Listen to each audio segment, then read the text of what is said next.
Hi, welcome to today's segment of Our Ventura TV. My name is George Alger. Today we're going to be speaking about Toastmasters. And joining us is a Toastmasters world champion of public speaking, as well as many other things, Lance Miller. Welcome, Lance. And just to start things off, what does that mean, world champion of public speaking? Oh, thanks, George. Toastmasters is a communication and leadership program. It's a worldwide program. And part of the skill development, they have different contests that they run, specifically in the speaking area. So they would have like a humorous speech contest, and that would go up to the district level, which is your local level. But there's one contest called the International Speech Contest that starts with about over 30,000 people from over 130 countries around the world, and it goes to one winner in the world. It goes up 6 levels. When I did it, it was 3 different speeches, and it's sort of the golden ring everybody wants in Toastmasters. It's like getting the gold medal. And I competed in that for 13 years. But in 2005, I was the last guy standing on the stage in Toronto and crowned the world champion of public speaking. And one of the many benefits of becoming a world champion is that you're not allowed to compete anymore. So I did not have to worry about going through that gristmill again and trying to get through all those competitions. But it's a tremendous ability or a tremendous opportunity to really develop your speaking abilities, because it puts you in a pressure situation and there's only one winner. So people work very hard on their speeches, and it's one of the developmental programs that Toastmasters has. Okay, so now for folks who don't know what Toastmasters is, can you give us a description of it? Very simply, Toastmasters was, I think, formed in, I think it was 1924 here in Southern California, down in Orange County, by a man named Ralph Smedley. And the whole idea was to help people with their oral communication skills. And it turned into, you run a club. And so there's small local clubs, there's several in Ventura. And in those clubs, you give prepared speeches and you work on your public speaking skills, which is a huge issue for most people, which I can get into why. But you also run the club. So you learn how to run an organization and you learn how to speak, and it really develops the soft skills for people to succeed in other areas of life, because communication and organizational skills, how to be a team member, how to work in a group, are sorely needed in society today. And this is a place you can come and you actually learn by doing those programs. Very good. Now you're actually emphasizing other points than the public speaking. So would you say that is actually even a greater benefit of it? Well, I think they all go hand in glove. Most people join Toastmasters because they don't join because they go, I'm a bad leader, I need to be a better team member. They don't join for that reason. They join because they had to give a toast at a wedding and they choked, or they had to get up and read a verse at church and it was horrible. Had to make an announcement at Kiwanis or something. They go, I never want to feel that way again. That's why they join, is to get over stage fright or to have more confidence in speaking. But through the process of it, there's a benefit of actually learning how to lead and work within a group and wear the different officer positions. And the cool thing about a Toastmasters meeting is that there's about 15 different roles that have to be filled, from a timer to someone who counts your audible fillers, which we call awes, to someone who runs the meeting called the Toastmaster. And every meeting, everybody changes. So it's a little bit like you're playing a baseball game, and one day you show up and you're in the right field. The next day you show up, you're catching. The next day you show up, you're the bat boy.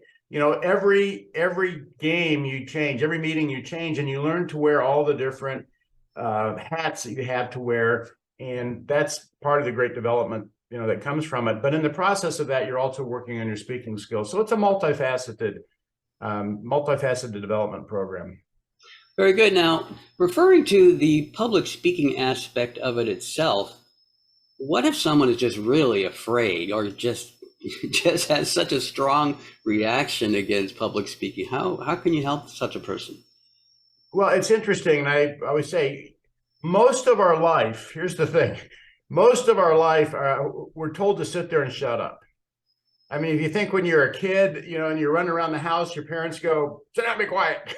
And when you're in school, I never got rewarded in school for standing up and speaking out in class and giving an original thought. They wanted me to sit in the seat at the right time and listen to the teacher and study what somebody else figured out. And then when you will go to work, It was sort of like, here's your desk, show up on time, don't rock the boat. And if we like you, someday we'll promote you. And what I watch with people is that they wind up turning over their whole drive and initiative in life to some authority, some higher figure that they're waiting for them to say, it's okay for me too.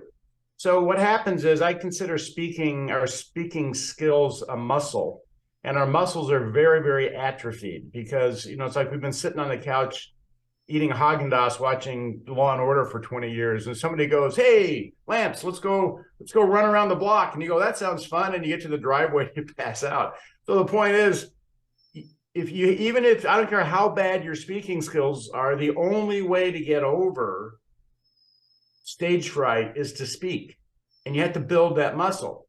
And the beautiful thing about the Toastmasters program, it is a totally safe place to screw up and fail.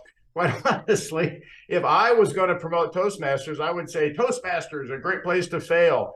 Come here and make all your mistakes so you succeed in life. And that's really what I've used the program for, is to screw up in Toastmasters so I don't screw up in life. But no, it's a muscle. And you just get up and you start doing it. It's not like you're thrown in having to give 20-minute presentations. You might start by doing a little minute-and-a-half announcement. You introduce yourself, introduce your name. It's a very low gradient, friendly environment, and nobody gets fired from Toastmasters because you screwed up.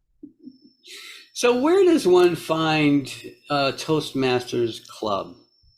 Well, the easiest thing is the international organization, Toastmasters.org, has a great search engine, Club Finder, on it. So you just go on Toastmasters.org, type in your zip code, and you can select 5 miles, 10 miles, how far away you want to look. And there are several in the Ventura area, and I've been to several of the clubs in Ventura County over the years. But it's very easy to find a club if you just go to the Toastmasters website.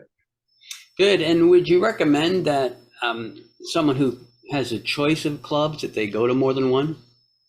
Every club is a different personality. And here's the thing, Toastmasters by nature is a highly imperfect program, because it's a little bit like you go to Home Depot and you pick up a saw and a hammer and they go, "Okay, now go build something." We're learning how to build. We're learning how to speak. We're learning how to lead. So every group has a little different history and dynamic of taking those Toastmasters tools and using them. So yes, I recommend you go check out 2 or 3 clubs and find one that you feel comfortable with. And some of them are large, well-organized clubs, and some of them are slightly disorganized because that's the point of their evolution that they're in. And some people enjoy going to a club like that and helping it succeed. Other people want to go into a club that's stable and has been there for many years. You'll find the home that's right for you. Good. And how much does it cost?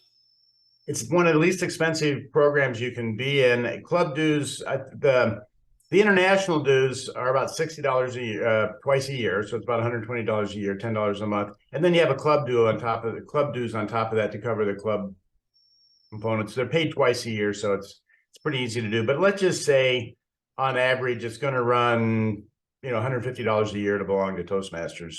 Every club's a little different with their due structure. Okay. And, it's probably worth underscoring that Toastmasters is a nonprofit.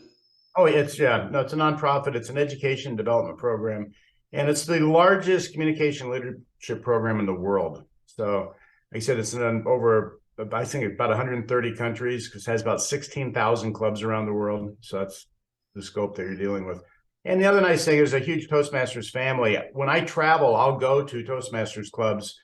Of course, as a world champion, they're always glad that I come by. But even before that, before I became a world champion, I would look up the local Toastmasters club and go meet local people wherever I was going. And every meeting's summer, and it's sort of like you have cousins in every city of the world. You didn't know about it. Very cool. Well, we're just about out of time, Lance. I wonder if you have a summating message you might have for the viewers, and let's run that website again. Yeah, the website is Toastmasters.org. And here's the simple thing. As we progress in life and in our career, the soft skills, the people skills, the communication skills are the skills we need to succeed. And those really aren't taught anywhere. And the way that we typically learn those is by looking at the people around us and mimicking what they did to a certain degree, or using those as certain role models. And some of those role models are good and some of them aren't. And I have experienced both. And we can pick up bad habits in the process of that. And Toastmasters is a great place to just come in and find your voice, find your speaking style, learn how to work with a wide range of people, array of people, so that when you go to work, go out in the community, you're basically more able and capable of interacting with people and getting the thoughts out of your head that you want to get out to impact the world in the way you want to impact it. Thank you very much, Lance. We're going to wrap up now. Thanks, George. This is George Alger signing off for this segment of Our Ventura TV. Until we meet again.